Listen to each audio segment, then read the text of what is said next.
काला जॉल इंडिया का पहला नेशनल पार्क है जिम कॉर्बेट। ये 8 अगस्त 1936 को स्टैब्लिश हुआ था। फर्स्ट नेम था इसका हेली राष्ट्रीय उद्यान है, गवर्नर थे वेलकम हेली। सेकंड नेम हुआ रामगंगा राष्ट्रीय उद्यान और थर्ड में जिम कॉर्बेट की डेथ के बाद इस पार्क को श्रद्धांजलि के रूप में उनका नाम दिया। वो एक महान शिकारी थे, वो केनिया के रहने वाले थे। तो ब्रिटिश से उनके फादर केनिया छोड़ के नैनीताल आके शिफ्ट हो गए थे। उनका जन्म नैनीताल में हुआ था। अच्छे वाइल्ड लाइफर थे, वो अच्छे फोटोग्राफर थे, अच्छे राइटर थे। यहाँ पर टाइगर और लेपर्ड्स को मारा उन्होंने जो मैनीटर हो गए थे। लोकल गांव वालों की प्रॉब्लम सॉल्व करी और इस पार्क के लिए उनका योगदान रहा है। तो इसीलिए उनकी डेथ के बाद इस पार्क को श्रद्धांजलि के रूप में उनका नाम दिया। एरिया इसका 1300 स्क्वायर किलोमीटर का है। 6 जोन्स में डिवाइडेड है पार्क। ये कैपिटल है जहाँ हम लोग जा रहे हैं। नाइट स्टे कंपलसरी है। Hello, good morning. আমি আজকের এপিসোডটায় আসছি। বেসিক্যালি আমি আগেও বলেছি যে টাইগার রিজার্ভসের প্রথম ভারতবর্ষের টাইগার রিজার্ভ সেইটা হচ্ছে জিম কর্বেট ন্যাশনাল পার্ক এবং সেই রিজার্ভটা তার ওপরেই আমি আজকে স্টোরিটা আমার কভার করব। তা সেখানে কিছু ইতিহাস নিয়ে একটু টেনে আনবো ইতিহাসের পাতা থেকে। তা দেখতে থাকুন, আশা করি আপনাদের এই এপিসোডটা ভালো লাগবে। Thank you. Jim Corbett tiger reserve, Uttarakhand. Jim Corbett national park Nainital ডিস্ট্রিক্টে উত্তরাখণ্ড স্টেটে অবস্থিত। এই ন্যাশনাল পার্কটা প্রথম ডিক্লেয়ার হয় 1936 সালে ব্রিটিশ রাজে।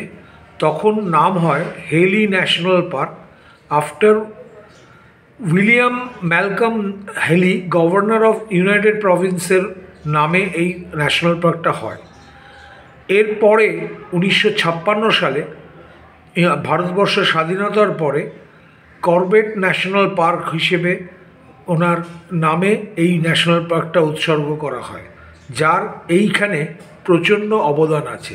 তা আমরা কর্বেটের ওপরে কিছু, জিম কর্বেটের ওপরে, তার বায়োগ্রাফির ওপরে কিছু কথা বলবো। Gym Corbett biography. Gym Edward Corbett একজন ব্রিটিশ নাগরিক, যার জন্ম হয়েছিল নৈনিতালে, ইন্ডিয়াতে 25শে জুলাই 1985। জিম কর্বেটের বাবা ক্রিস্টোফার উইলিয়াম নৈনিতালে এক পোস্টমাস্টারে কাজ করতেন, যিনি প্রিভিয়াসলি মিলিটারিতে সার্ভ করতেন। জিম কর্বেটের মা Mary Jane real estate agent ছিলেন। যখন জিম কর্বেটের বয়স 6 তখন ওনার বাবার মৃত্যু হয় এপ্রিল 1881-এ। জিম কর্বেটের বাবার মৃত্যুর পর ওনার বড় ভাই টম ওই পোস্টমাস্টারের জবটি পান। জিম কর্বেট ছোটোবেলা থেকে ওয়াইল্ড লাইফের ওপরে তার অগাধ ভালোবাসা ছিল। জিম কর্বেটের একজন নিজস্ব কটেজ ছিল কালাডুঙ্গি ভিলেজ, ফুটহিলস অফ নৈনিতাল। এই কালাডুঙ্গি ভিলেজে জিম কর্বেট তার ন্যাচারাল ইন্টারেস্টটা বাড়ে এবং এত এক্সপার্ট হয়ে যায় যে যে কোনো অ্যানিমালের ডাকে উনি বুঝতে পারতেন সেটা কোন অ্যানিমাল ডাকছে। জিম কর্বেট স্কুলিং করে halide war school in Nainital, যেটা এখন বিড়লা বিদ্যা মন্দির হিসেবে পরিচিত। অ্যাট দ্য এজ 19 বছর বয়সে উনি স্কুল ছাড়েন এবং বেঙ্গল অ্যান্ড নর্থ ওয়েস্টার্ন রেলওয়েতে জয়েন করেন। উনি প্রথমে পোস্টিং ছিলেন Manikpur in Punjab as fuel inspector. পরের দিকে মোকামা ঘাটে বিহারে উনি পোস্টেড হন। জিম কর্বেট যদিও প্রফেশনে রেলওয়ে সার্ভিস করতেন, কিন্তু উনি খুব বড় সোশ্যাল অ্যান্ড এনভায়রনমেন্ট লাভার ছিলেন। ওনার ম্যাক্সিমাম হান্টিং যা টাইগার অ্যান্ড লেপার্ডস করেছেন সেটা মানুষকে বাঁচাবার জন্য ম্যান ইটার টাইগার্স অ্যান্ড লেপার্ডস মেরেছেন। ওনার ক্যারিয়ারে উনি 19টা ম্যান ইটার টাইগার আর 14টা ম্যান ইটার লেপার্ড গারওয়াল আর কুমায়ুন রেঞ্জে মেরেছেন। 1928 সালে জর্জ ফাইভ ওনাকে কেসরি হিন্দ অ্যাওয়ার্ড ওনার ব্রেভারির জন্য, মানুষকে বাঁচাবার জন্য ওনাকে প্রদান করেন। রেলওয়েতে কাজ করার সত্ত্বেও করবেট সাহেবের অগাধ জ্ঞান ওয়াইল্ড লাইফ ও নেচার নিয়ে ছিলেন। ওনার প্রচুর সাহায্য নিত। ওনার দুটো বই লেখা, ম্যান ইটার্স অফ কুমায়ুন ও ম্যান ইটিং লেপার্ডস, উনি অনেক ম্যান ইটার্সের সত্য কাহিনী শেয়ার করেছেন। ওনার লেখা বইগুলোতে পাই উত্তরাখণ্ড ও উত্তরপ্রদেশে প্রায় 1200 মানুষকে ওইসব ম্যান ইটার, টাইগার আর লেপার্ড মেরে ফেলে। 1907 সালে মিস্টার বার্থোড ডেপুটি কমিশনার নৈনিতাল ওনাকে ডেকে পাঠান।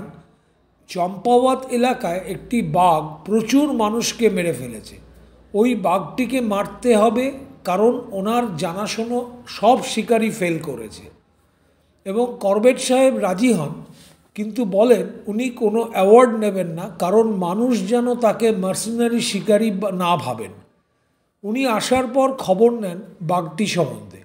এই চম্পাবত ম্যান টাইগ্রেস উনি জানতে পারেন এটা টাইগার না, টাইগ্রেস প্রায় 436টি মানুষকে মেরেছে, যা এখনও পর্যন্ত গিনিস বুক অফ ওয়ার্ল্ড রেকর্ডে হাইয়েস্ট ম্যান ইটার টাইগার হিসেবে পরিচিত। এই চম্পাবত ম্যান ইটার টাইগারকে মারার পর করবেট সাহেবের সুখ্যাতি মানুষের কাছে আরও বেড়ে যায়। 1910 সালে পানের লেপার্ডকে মারেন, যা 400 মানুষকে মেরে ফেলেছিল।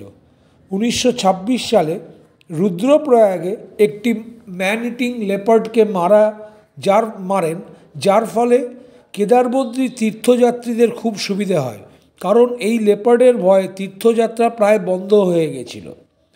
ওনার বইতে পাওয়া তথ্য অনুযায়ী এই লেপার্ডটি প্রায় 125টি মানুষকে মেরে ফেলেছিল এবং এই লেপার্ডটি টেম্পল টাইগার নামে পরিচিত ছিল।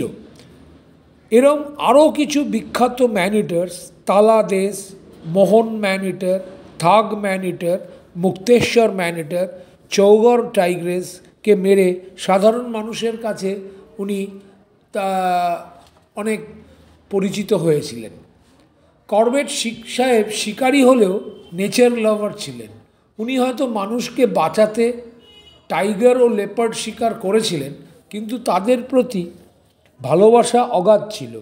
উনি অভিজ্ঞতা শেয়ার করেছিলেন যে একটি টাইগার বা লেপার্ড ম্যান ইটার হয় কোনো এক কারণে।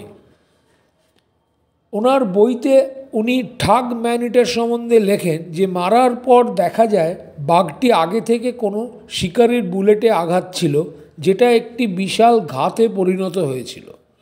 উনি বুঝেছিলেন যে এই চোটের জন্যই ওইসব টাইগারদের শারীরিক সক্ষমতা, অন্য পশু শিকার করার ক্ষমতা কমে যাওয়াতে ম্যান ইটারে কনভার্ট হয়ে যায়। কারণ মানুষ শিকার তুলনামূলক অনেক সহজ। তাই তিনি উদ্যোগ নিলেন মানুষকে বাঘের থেকে বাঁচানো থেকে বাঘেদের মানুষের হাত থেকে বাঁচানো খুব জরুরি। 1930 সালে এক প্রমিনেন্ট লয়ার হাসান আবিদ জাফরিকে সাহায্য নিয়ে conservation of wild life provincial association তৈরি করেন এবং অনেক প্রচেষ্টার ফলে 1936 সালে হ্যালি ন্যাশনাল পার্ক নাম নিয়ে একটি টাইগার রিজার্ভ হয়, যা পরে 1955 সালে জিম করবেট ন্যাশনাল পার্কে নামকরণ হয়। এখানে অ্যানিম্যাল হান্টিং টোটালি প্রহিবিটেড হয় এবং যার ফলে একটি বেটার ইকোসিস্টেম তৈরি হয়। এর ফলস্বরূপ ম্যান কিলিং টাইগার্স কমতে শুরু করে।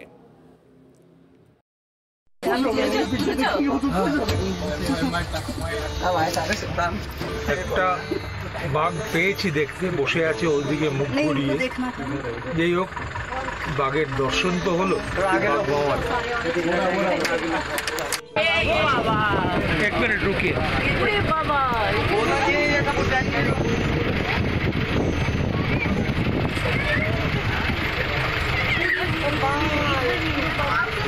आवाज मत करो, आवाज से डिस्टर्ब हो रहे ना।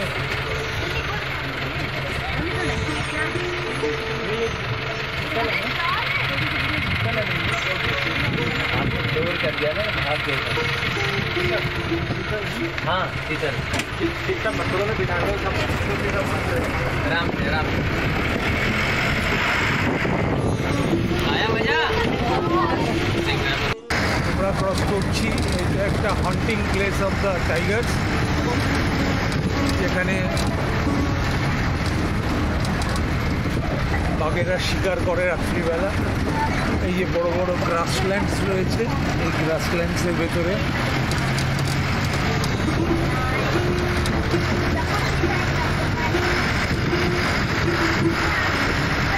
আজ সত্যি মানে ঢুকে যেটা জঙ্গলে ঢোকার যেটা উদ্দেশ্য ছিল সেটা সফল হয়েছে। আমরা পেয়েছি বাঘ। আমি জানি না এখানে ভিডিওতে কতটা সেটা দেখাতে পেরেছি, কিন্তু আমি কিছু স্টিল আমার তোলা